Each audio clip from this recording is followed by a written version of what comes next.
And like we said, this is the final event of the week. We've had them every day, Monday through Friday, from noon to 1 p.m. on a variety of topics. In today's topic, we'll cover blindness basics for our caregiver community and for anyone following a diagnosis. This will be helpful information. And we are thankful to have our presenter here with us today, who will get an introduction shortly. But let me cover off on some ground rules for us. We do ask that you mute yourself and keep your video off during the presentation. And we will have a discussion portion of the event where you can get your questions answered. And at that time, please feel free to unmute yourself, raise your hand, or enter a question in the chat, and we will collect those, and a member of our team here named Kate Chakowski will share those questions with our presenter. And just a big kudos today to our MCB colleague and social rehabilitation counselor, Carlene Boyd, who helped to put this week-long series together for our caregivers. It's the first one that we've ever done. So great job, Carlene. And I just wanted to share a few shortcuts. I see that several people have joined us via phone today, and I'll also share these shortcuts in the chat. But during the discussion portion of your event, if you're joining via phone and you need to mute and unmute, the shortcut is *6. And to raise and lower your hand, if you're joining via phone, it's *9. If you're joining via a Windows device, it's Alt-A to mute and unmute, and Alt-Y to raise or lower your hand. It's also Alt-V to start and stop video. If you're joining via a Mac device, it's Command-Shift-A to mute and unmute, Option-Y to raise and lower your hand, or Command-Shift-V to start and stop your video. We do have live captioning enabled, and the dots at the bottom of your screen and the zoom control will allow you to adjust the captioning size by sliding the slider to the right if you click on those dots, or sliding that to the left to make that live captioning smaller. All right, thank you again for joining us. I'm Carla Kath, the Director of Communications for Massachusetts Commission for the Blind, MCB. If you need any assistance during this meeting, please feel free to send me a chat. Or send my colleagues Kate Chakowski a chat, or Samantha Linden. And with that, I think we will get started with our final event of Caregiver Support Week. Carlene? Thank you so much, Carla. And again, good afternoon, everyone, and welcome to the final day of our first annual Caregiver Support Week. For those of you, again, who have had the opportunity to attend some of our sessions throughout the week, welcome back, and I hope that you've been able to gain some valuable information and some valuable tools that you can carry with you going forward. At this time, it's my pleasure to introduce to you Dr. Alexis Malkin, Associate Professor and Low Vision Specialist from the New England College of Optometry. Dr. Malkin? Great, thank you. I'm going to share my screen.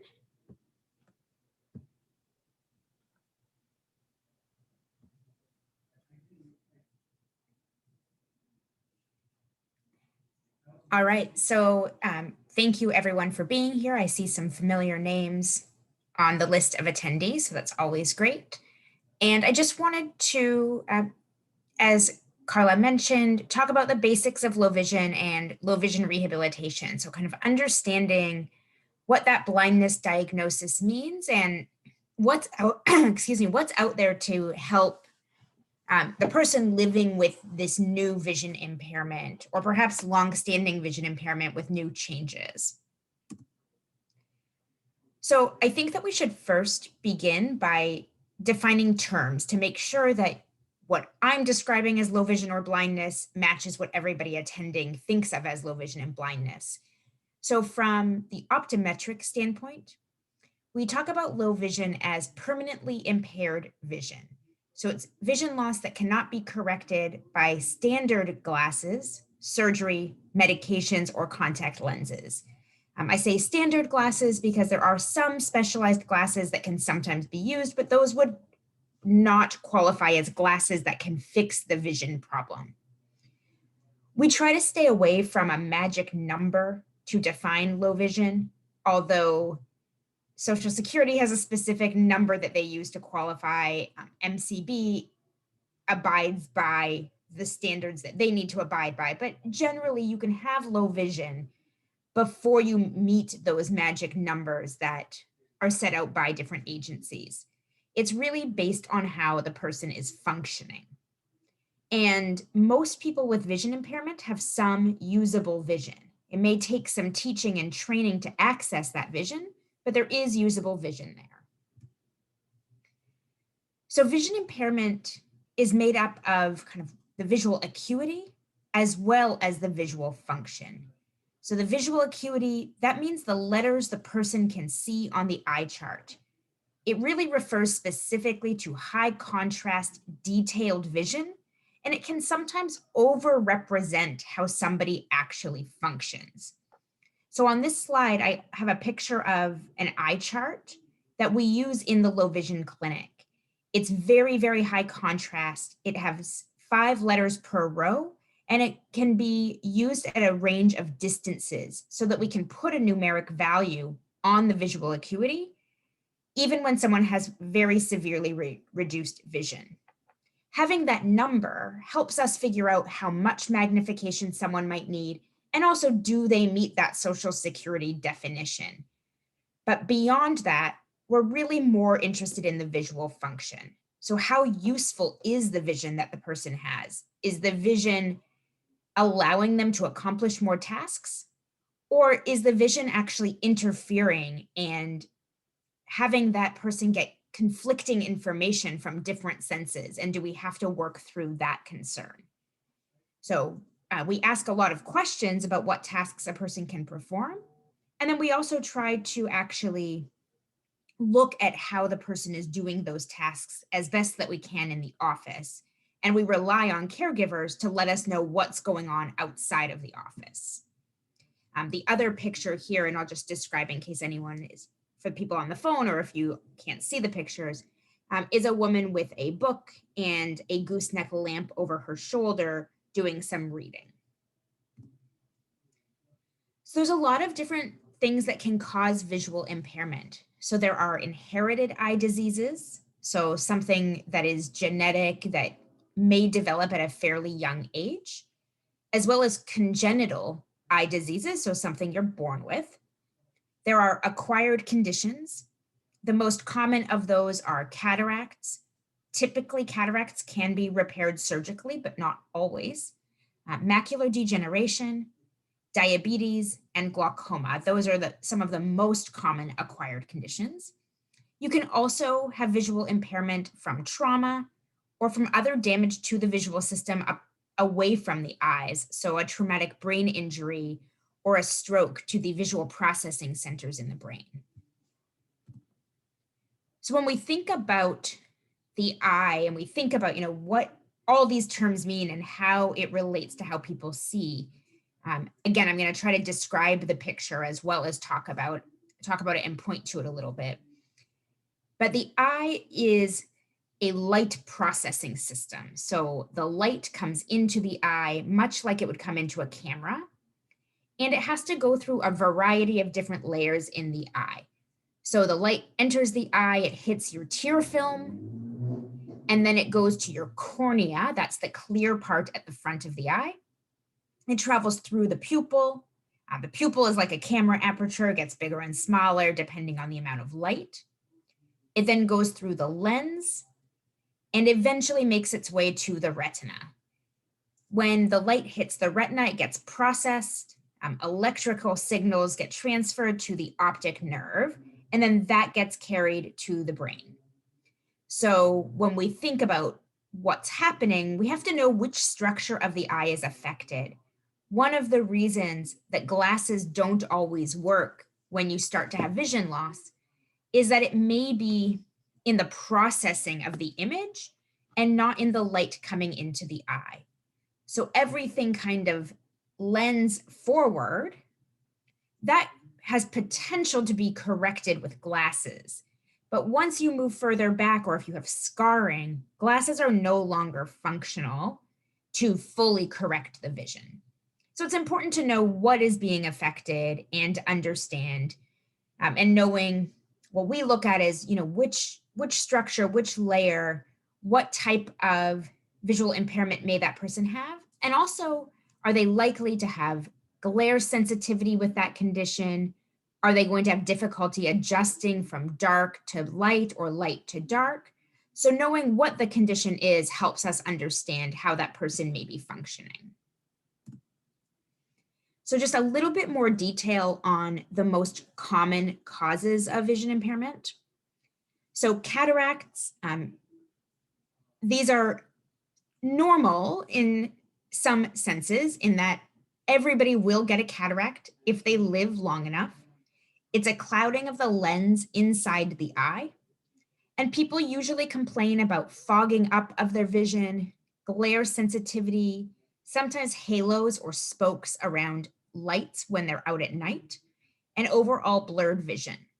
As I mentioned before, cataracts are typically treatable with surgery, but not always. And people who have other conditions may get cataracts at a younger age. So if someone has diabetes, they may have cataracts at a younger age. In retinitis pigmentosa, typically people get cataracts much, much younger than you would expect. So I have a bar chart over on the right, and it shows graphs based on race and age. And by the time you get to that 80 plus category, we're at about 70% of people have cataracts, whereas in that 40 to 49 age category, it's less than 5%. So significant increase with age in presentation of cataracts. Sometimes people will have multiple conditions and they'll wonder if it's worthwhile to have their cataract removed. And that's something worth having the conversation about. Are they having new fogging or blurring of the vision? Are things feeling worse even though their other specialists are saying everything is stable? That could be a sign the cataract is progressing and maybe should be evaluated. Age-related macular degeneration. It's one of the most common conditions in older Caucasians in the US, but you do see it in people who are non-Caucasian.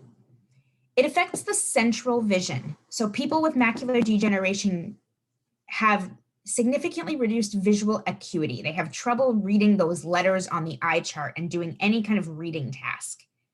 It is more common as people get older. It usually starts in one eye, and then we'll go to both, but it can start in both eyes at the same time. It can be wet or dry. The wet form is treated with injections. The dry form right now is treated with vitamins to try to prevent worsening, but there's no active treatment currently available. One of the biggest risk factors that we know of is smoking. And so again, as you're working with someone who may have macular degeneration, or maybe they have another eye condition and they're worried about getting macular degeneration, get them to quit smoking. It's the only preventable risk factor that we are aware of. So that's a big key that is worth discussing. In addition, family history is a big risk factor. And one of the positives in macular degeneration is that it never leads to total blindness.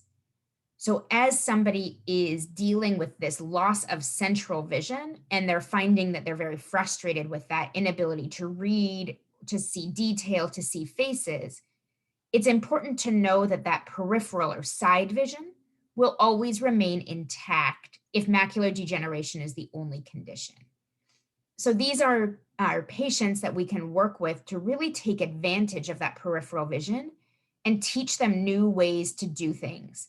We can help give contrast on objects in the home to make sure they can navigate safely and independently. And we can use magnification in many cases to allow somebody to accomplish their goals. The next condition is diabetic retinopathy that I wanted to touch on. So this starts at a younger age. Diabetic retinopathy affects working adults very commonly. So it's the most common cause of blindness in working adults in the US. Diabetic retinopathy can affect the center part of the vision, the peripheral vision, or both. And so when you're working with someone who has diabetic retinopathy, they may have trouble seeing detail. They may also have significant mobility concerns, contrast concerns, and dark adaptation concerns. So a lot of trouble transitioning from light to dark. In diabetes, you can see a lot of fluctuations in vision, especially as blood sugar fluctuates. So there may be times where someone's device is working really well, and then the next day it isn't working anymore, and they get kind of frustrated. And it's worth making sure that their blood sugar is stable and is controlled to reduce those fluctuations. In diabetic retinopathy, the mechanism is for the peripheral vision loss is that you get all of these new blood vessels trying to bring more oxygen to the eye. The problem with new blood vessels is actually that they leak and they cause traction, and they can actually pull on the retina and cause a retinal detachment. Retinal detachments can lead to total blindness. And so this is something where routine monitoring of patients with diabetes is critical, and being aware of changes in vision that aren't blood sugar related or that don't seem to be getting better should go in right away if you're working with someone who's describing new sudden changes in their vision. You can also get swelling in the retina in diabetic retinopathy, and that leads to an overall distortion of vision as well as prescription changes. The longer someone has diabetes, the more likely that they will have diabetic retinopathy. And the worse the blood sugar control is, the more likely that they will have problems in their retina. And then the graph that I have at the bottom is just showing the significance of the increase in cases of diabetes as time has gone on. So in 2010, it was about just over 6 million people, and it's projected to be close to 14 million by 2050.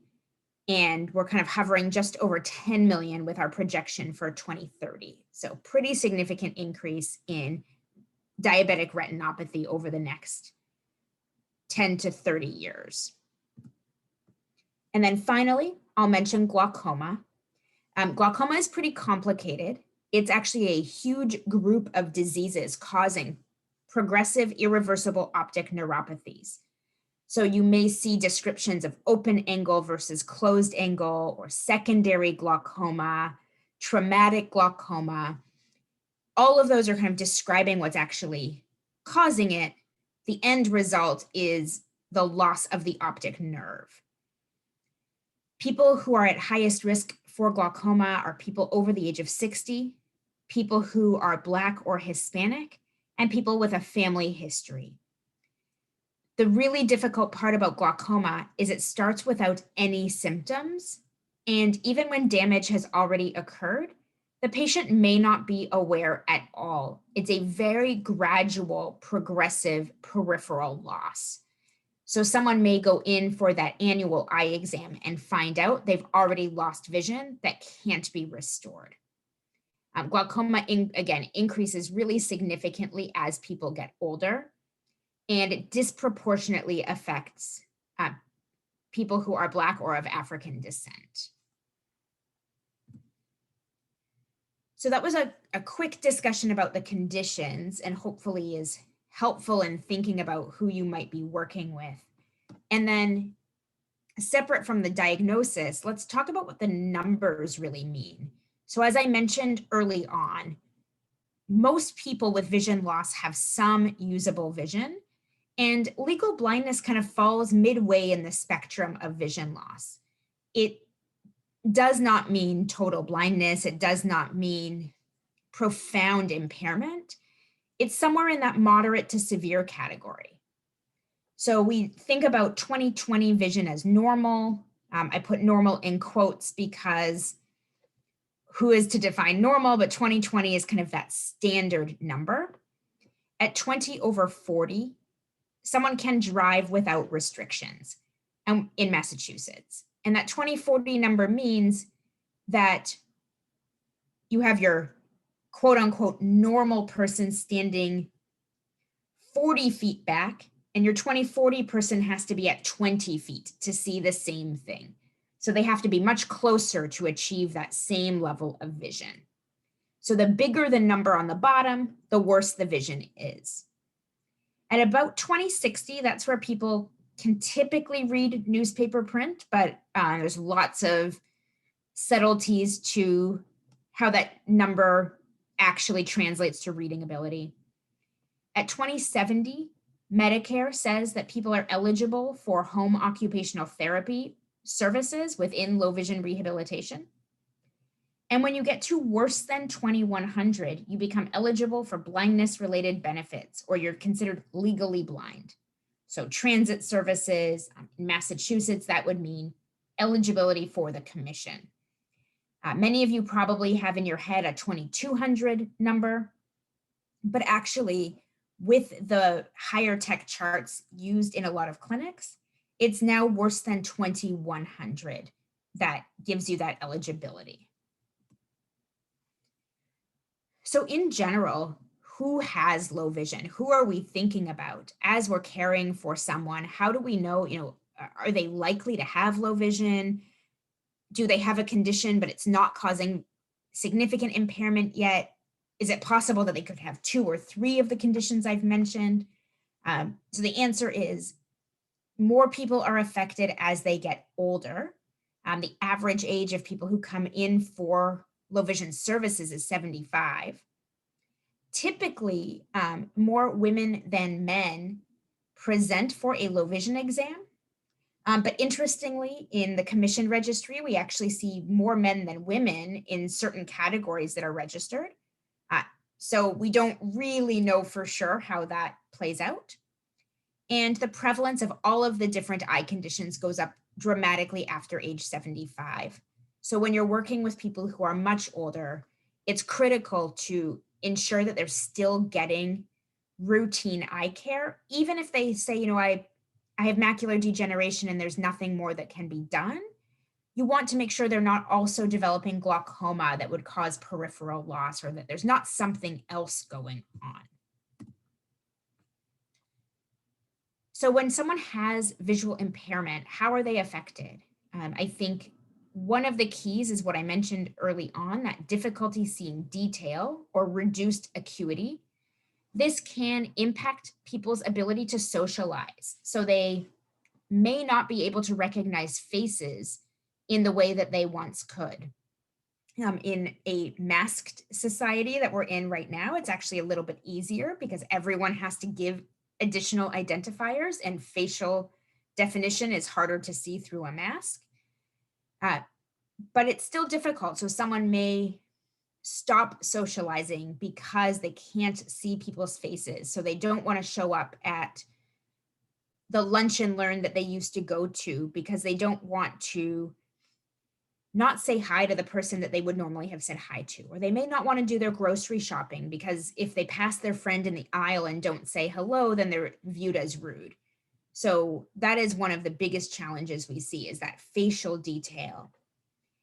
People do also have difficulty with peripheral vision in many of the conditions. So they may be bumping into things. They may feel clumsier or less sure of themselves when they're eating, not being able to distinguish food on the plate as clearly.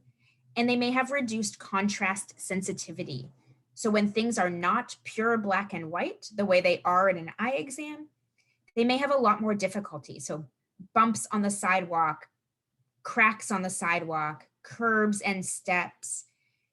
Again, food on the plate is actually a contrast activity. So there's a lot of different places where contrast can impact someone, and where they may feel like their vision functions differently in different environments. They're very lighting dependent. They're very glare sensitive when they have reduced contrast. So how do those kind of broader clinical terms translate to function? So people with vision loss are impacted in their driving ability. Sometimes they have to reduce their driving. Sometimes they have to stop entirely. In some cases, people have never driven. They are impacted in reading, whether that's spot reading, looking at a label, price tag, expiration date, or medicine bottle, or whether that's continuous text reading, so picking up a book or a magazine or a work document and reading for extended times. They can be impacted in their activities of daily living. So for cooking, telling if they have set the oven or stove correctly. With reduced contrast, even someone with good acuity may have trouble distinguishing if food is fully cooked through. Making sure that they have cleaned, that they can tell that their clothes are not stained, and then general medication management. I already talked a bit about the difficulty with seeing faces and a little bit about mobility. So letting people know that what they're experiencing is normal can also really help with that coping process, and letting them know, hey, there may be times that your vision is great and other times where your vision feels less reliable. And part of this process is figuring out when that's happening and how do we cope with the bad vision days as well as the good vision days. So people with new onset or long-standing vision impairment report reduced independence. They have increased rates of depression and increased social isolation. So I think the fact that you are all on this call today shows that you are working to help get rid of these three things. You want to help your clients or family members have increased independence, less depression, and less isolation. So we'll talk a bit about how the low vision rehabilitation piece fits into that picture.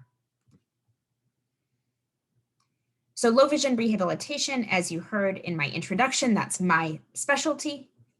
Terms vary across states, provinces, and systems. So you may be working with someone who's come from elsewhere and they use a different term than what you're used to hearing.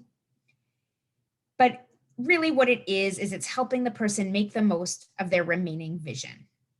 And it's using other strategies to achieve the goals. So sometimes, like I said, that's magnification. Sometimes that's using other senses or doing rehabilitation teaching them how to use that remaining vision.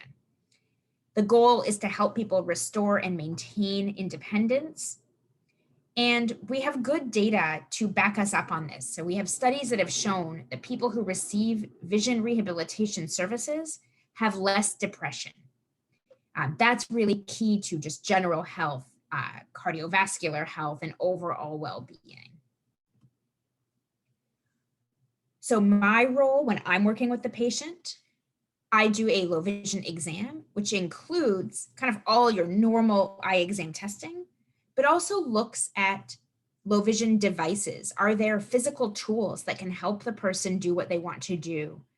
Can they use some sort of standard or non-standard glasses to accomplish their goals? And is there any special testing we need to do? Do we need to do a detailed visual field or peripheral vision assessment to find out, is there some island of usable vision off to the side that they're not aware of? How's the reading speed? Do we need to work with someone who's got okay acuity, but can't maintain the speed they need for independent living, for pleasure reading, for work-related reading? And then does the person have blind spots or scotomas? So a scotoma is usually in the central vision.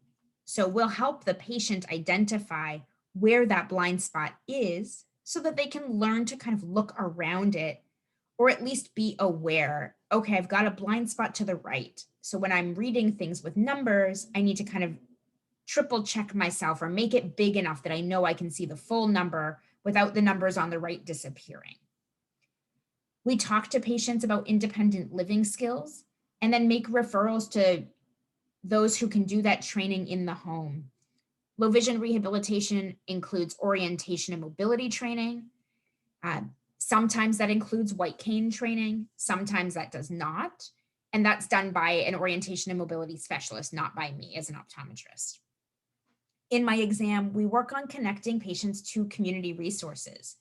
Are there support groups? Are there social workers? Are there audiobooks programs that can be of benefit? And then we spend a lot of time in counseling and patient education. So we work with the person to help them understand their particular type of blindness or a vision impairment, how it's impacting them, and what kinds of strategies we can do to help them be more independent. We also talk about prognosis. What does this mean for today?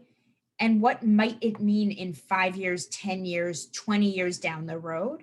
And how will we adjust our strategy to help them cope as things may change? So as I said, it's not a regular eye exam, but includes some of the parts of a regular eye exam. We do a pretty detailed vision history as well as medical history. Getting into that functional history, we ask a lot of questions, and it can be a little bit frustrating because it's often the first time that somebody is fully identifying all of the areas where they're struggling. So we try to not necessarily emphasize the negative areas, but understand them so that we can help accomplish goals. We do functional testing, and we look at low vision devices. In some cases, we're actually able to submit prior authorizations to insurance companies to get devices covered. Here in Massachusetts, Mass Health is incredibly supportive of getting people tools that they need if they have vision impairment. Most other insurers, particularly the private insurers or Medicare, they do not help cover the cost of devices. But we can help someone understand, what is typically covered by their insurance? What would a self-pay cost be? Are there resources in the community, potentially like the Commission or a Lions Club or another organization that can help, like Easter Seals, that can help them get the tool that they need? We provide initial training with the devices, and I'll say this a lot, but a lot of education, a lot of understanding what is my condition and how is it impacting me. And then we make referrals for additional services as indicated. When I talk about low vision devices, this covers a huge range of tools. So devices are specific to each person and to each goal. Unfortunately, we don't have that one size fits all solution or that kind of magic pair of glasses that can do everything. But we do have ways to accomplish just about everything someone wants to accomplish if they're open-minded to new ways of doing things. So we look at things like hand magnifiers. The top picture on the right is showing an illuminated hand magnifier highlighting a barcode. There are also digital magnifiers that give contrast enhancement and a larger range of magnification. We discuss computer technology, whether that's things that can enlarge, things that convert the text into speech or audio, or some combination. We talk about telescopes. So these are actually clipped onto glasses or held in a hand, and they can help people with, usually with distance goals. So seeing a sign, seeing someone's face if they're attending a lecture or performance, but they can also be used at intermediate or near distances as well. We look at different kinds of binocular systems, perhaps for television watching or watching sports. We look at general optical character recognition, so converting text into speech to see if having that auditory component is helpful. And we can help people get set up with things like audiobooks and a whole range of apps, both for Android and for iPhones. So low vision devices help in a number of different ways. So they provide magnification, although bigger is not always better. So if someone has been diagnosed with glaucoma, they may not want magnification. They may not want that strong magnifier that you can find or that someone gave you.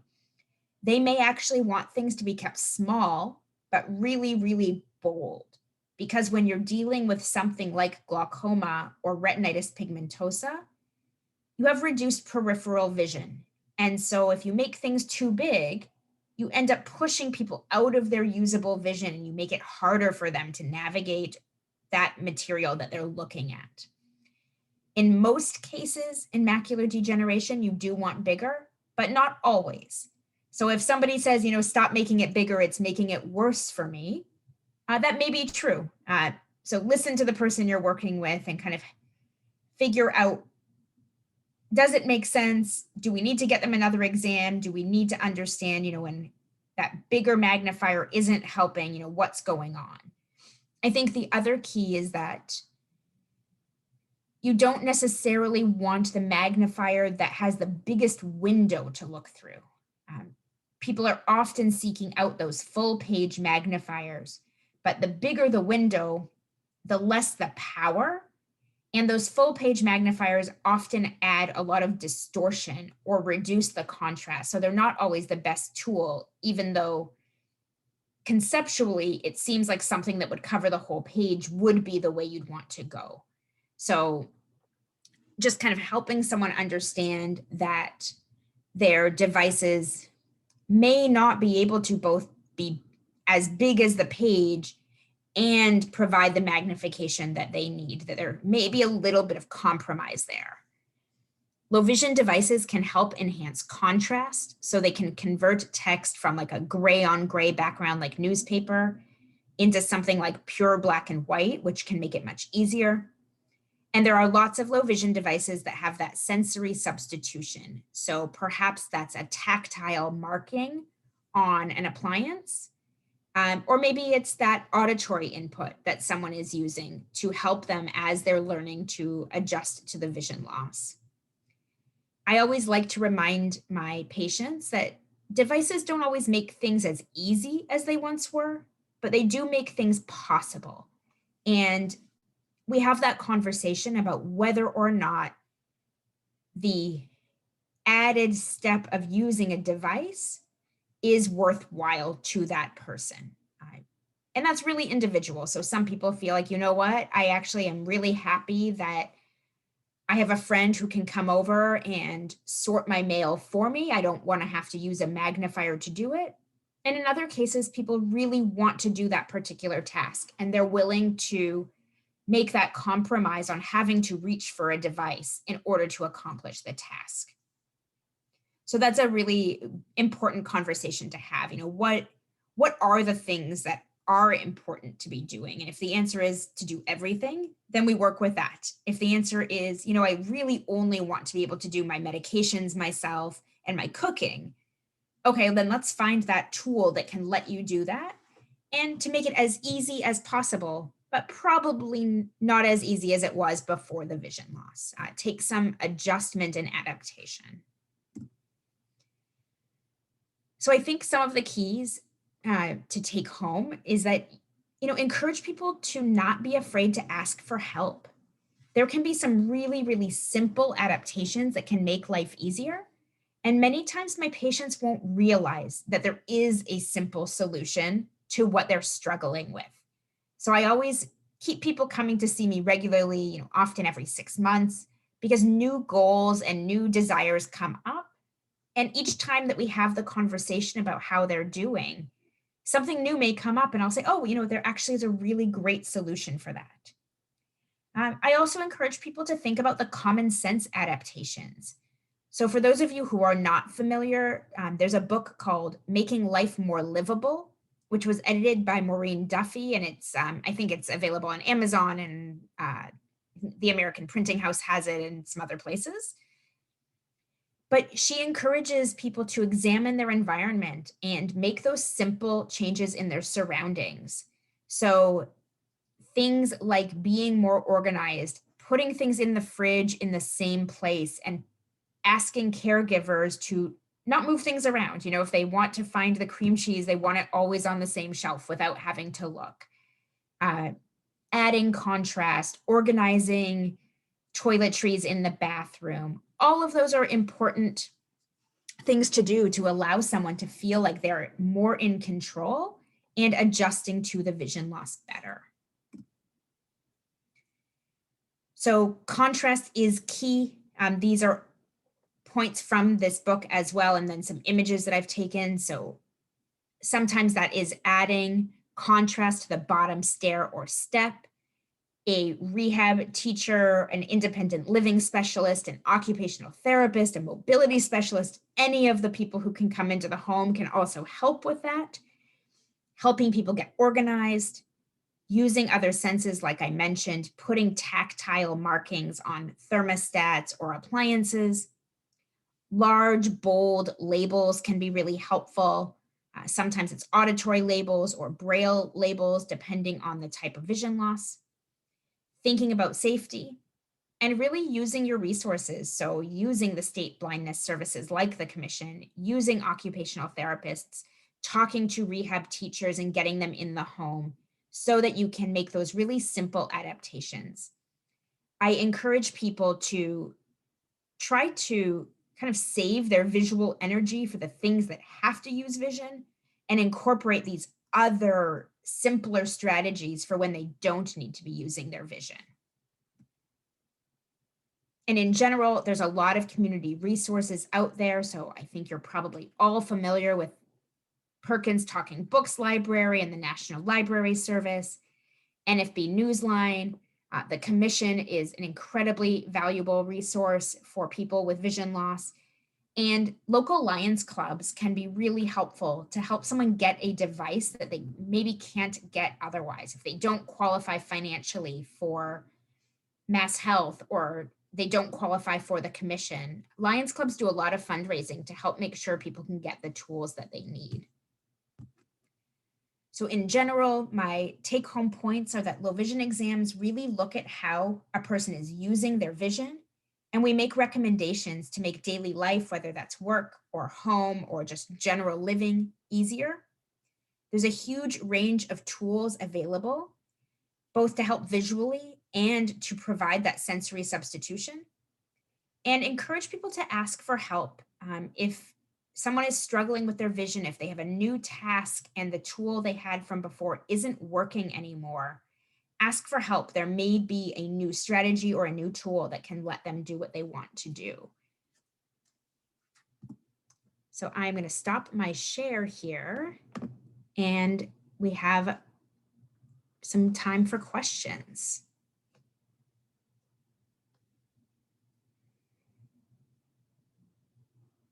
Thank you so much, Dr. Malkin. It looks like our first question is going to be from Anthony Del Monte, I'm sorry. If you want to just go ahead and unmute yourself, feel free, Anthony. Hi, Dr. Malkin. Welcome back. It's good to see you again. Hi, thank you. I just had a couple of quick questions from your presentation. So one was, what are the contraindications for surgery for cataracts? Or what would prevent someone from going through that, not doing it? And the second would be, I just wanted to find out how the coronavirus and the protocol, around that has affected your practice and the people delivering services. Sure, great questions. So for cataract surgery, sometimes it's contraindicated if somebody has complex medical conditions that won't allow them to go through perhaps the anesthesia. So simple cataract surgery is done with local anesthetic, but the more advanced the cataract, the more potential they may need to use either like local or conscious sedation or more significant anesthesia. So that's one case where it may be contraindicated. Occasionally, if someone had a very complex cataract surgery on one eye and lost vision, the surgeon may be hesitant to risk total vision loss versus leaving someone with just a really advanced cataract. Or if they're monocular for any other reason, typically a surgeon is going to wait. It's this trade-off of waiting as long as they possibly can wait before they take that risk of surgery on the better seeing eye. And there's a few other situations where it just may be really complex. So they may have had, trauma to the iris and they're worried that it's going to cause another issue or something like that. But typically it's those monocular patients or patients with really complex medical histories that they hesitate to do the cataract surgery. Did that hopefully help? Thank you. Perfect. And then, so COVID is an interesting kind of big question as well. Now that we're a little over a year into this, I think we are now providing care very similarly to where we were before. We've added a little bit more telehealth services to reduce the amount of time people need to be spending in the clinic. So doing follow-up visits by phone or by video. People are a little bit less in need of sometimes the distance spotting tools, and they're kind of relying more on their reading because they're a little bit more isolated.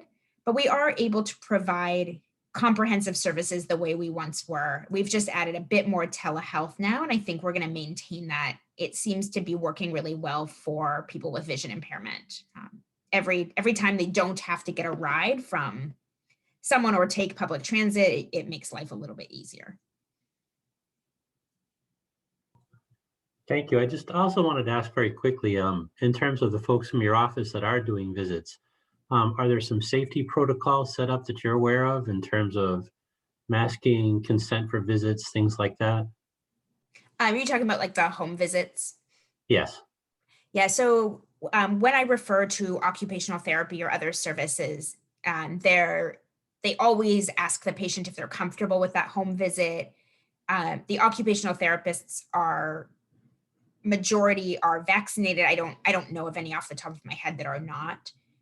Full masking protocol, and they will walk the patient through what their COVID precautions are to make sure that the patient is comfortable with what's happening. All of our interns, all of our staff are screened regularly and COVID tested regularly as well. And all of our students are vaccinated that are in the clinics with us. That's great. Thank you very much. Of course.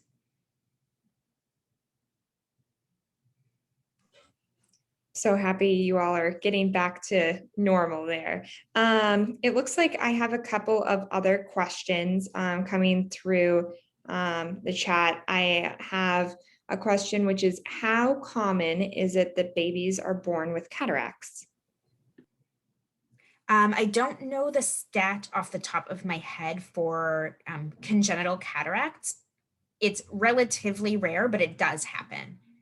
Sometimes they're small and not really visually significant, but typically if they're picked up, that would be something that would require surgery at a very young age. They often try to do it even before like 6 weeks of age in many cases. Those babies end up wearing contact lenses and protective eyewear over it. And there's a pretty extensive rehabilitation plan to make sure that their visual system develops to the best of its ability. Anything that blocks information coming in at a young age can affect long-term visual development as compared to a cataract that happens in an older adult.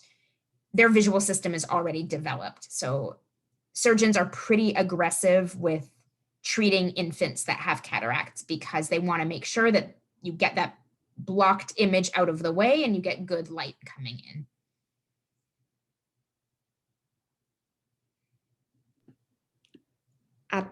Absolutely. I think that is so important. And then we have another question here. Is it helpful for a caregiver to attend the evaluation? I think it is, if it's possible. I think that it can really help be a second set of ears that is always of value, just to kind of reinforce what's being said. I think it's also helpful for the caregiver to see how the vision functions on all the different tests. So why are you seeing well in one situation and not seeing well in another situation? What does that visual field mean? You know, to be there and hear exactly why things work and why they don't work.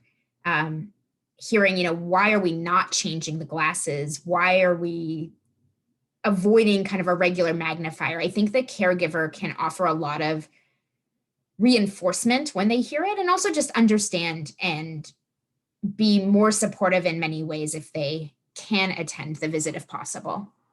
And we do conference calls with caregivers. I've spoken to family members who live across the country in some situations who are, you know, not a full-time caregiver, but they want to understand and be involved in the care. We've had people connect through Zoom now to our exams. So COVID has not been a positive thing, but we have learned to kind of find ways to integrate more support for our patients through the use of the technology. So if you can't be there because you've got other things that you're doing, reach out, especially for the low vision exam. Reach out and say, hey, how can I be involved? That way you can kind of hear that summary with the person who's experiencing the vision loss. That's great. I'm sure that question was one that a lot of different caregivers in the audience had. We have another question here, which is what can I do to prevent my eyesight from getting worse? So I think one of the keys is routine eye care. So making sure that you're going in. So any of those conditions that can start without symptoms can be identified early. We always talk about healthy diet, the same things that kind of keep your general body healthy, high antioxidant, healthy eating, exercise, quit smoking if you smoke, don't start if you don't already smoke. Those things can all help maintain good vision. We can't totally overcome heredity. We can't overcome some of the other factors, but the more that you can do both for the preventative care of going in, I say that, before the age of 50, at least every 2 years, after the age of 50, go in annually to either an optometrist or ophthalmologist, because you don't want to find out that you've had glaucoma for 20 years and you've lost vision before you could have been treated. So routine eye care, healthy diet, those are some of the keys. You don't need to go and buy the vitamins specific for macular degeneration unless your doctor has told you that those are of benefit for you. Great. Yeah, that's definitely helpful. And it sparked another question here from the audience. I have a question about are there specific sunglass colors that work better for certain eye diagnoses? So it's really specific to the person. You will see if you Google, eyeglass tints, it'll say glaucoma patients only like this color. It's not a hard and fast rule. You want full UV protection when outdoors. Beyond that, some people really like amber, some people really like gray, some people really like the plum or rose colored tints. It's really all about the person's comfort, and we try to work with them to figure out, what makes them most comfortable in what glare situation. So the hard and fast rules that you see out there really don't hold true. That's great to know that it's sort of up to the individual there. And I'm sure somebody in the audience is about to go sunglass shopping here. Yes. Come and see me. We've got, our ring of like 100 tints that we kind of go through and can work with people to find that magic tint. Yeah, absolutely. Well, everyone should go Dr. Malkin's way. And then we have another question here. Why is age-related MD called wet or dry? So in the wet form, much like as I was describing in proliferative diabetic retinopathy, in the wet form of macular degeneration, you actually get new blood vessel growth and leakage. So there's actually like physically fluid and blood vessels there. In the dry form, it's just atrophy. So it's considered dry because there's no fluid or leakage. And wet has all of that fluid. So the injections are to try to stop that new blood vessel growth, but doing them before blood vessels grow doesn't do anything. So that's why the wet gets those injections. That's great to clarify there. I know that I had that question as well. So then it looks like I only have one last question here, unless anybody else would like to message either question to everyone or a question directly to me in the chat. But somebody else asked, is it important to get a second opinion for a blind diagnosis? I think it depends on if the diagnosis makes sense to you. So if all the pieces are adding up, you don't necessarily need to get a second opinion. But if you're hearing something from a physician and it just doesn't feel right. So they're describing something and then you look it up and you're like, that does not match what I've experienced or what I'm seeing, then absolutely get a second opinion. As a healthcare provider, I do not take offense to people getting a second opinion. You know, even if I know I did my absolute best for that patient, if they want to go and see somebody else for a low vision assessment, a device assessment, you are in charge of your own health, so you absolutely should. I don't think that everybody needs to get a second opinion when they're diagnosed with a condition, but be a proactive health consumer. And if things don't add up, get that second opinion, get someone else to look at the records, to look at the eyes, and either to provide that reassurance that absolutely everything is what it said it was, or you know what, maybe some extra testing will help elucidate a different diagnosis.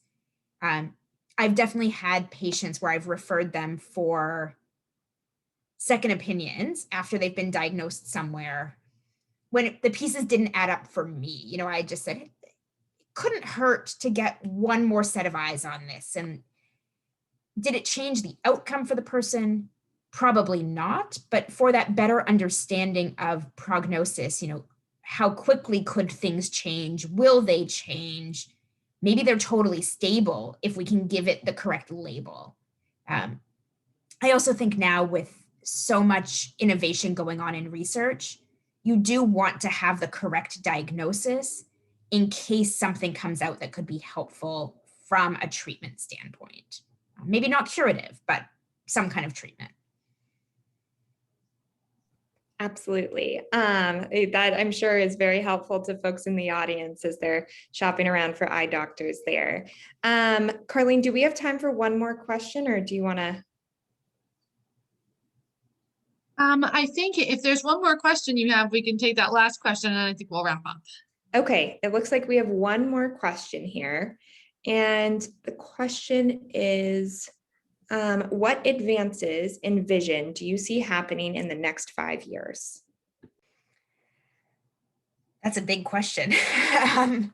So there's a lot going on with technology in terms of helping people maximize their independence. So the virtual reality systems, app development, those kinds of things, I think are changing lives pretty dramatically and are continuing to get better. In terms of treating eye conditions, our genetic knowledge is so much better that it's actually allowing for more targeted retinal therapies. So we're starting to see some actual uses of treatments for things like retinitis pigmentosa. And I think that's going to continue to increase pretty dramatically over the next 5 years. I think it's helping scientists develop these targeted treatments, and it's really going to help people probably early in their diagnosis right now. But we've got to start somewhere. So I think we're going to see some research advances there coming out in the next 3 to 5 years. Wonderful. A hopeful note to wrap us up on. I'm going to go ahead and pass it back to Carlene. Thank you so much for answering those questions. Thank you. Thank you so much, Kate, and some really wonderful questions from our audience. And Dr. Malkin, really quickly, I'd just like to comment. I can't imagine that there's actually 100 different types of tints for sunglasses. That was new to me. So I may be giving you a call myself very soon. Well, absolutely. We're happy to help you with it. Thank you so much again. And thank you again for such a wonderful presentation. And thank you to all of you for joining us today and this week for our first annual Caregiver Support Week. If you weren't able to attend any of the previous sessions, recordings of this week's sessions will be available on our website at mass.gov/MCB starting next week. I hope that all of you have found this to be helpful and look forward to seeing you all next year. Thank you so much and have a wonderful afternoon. Thank you.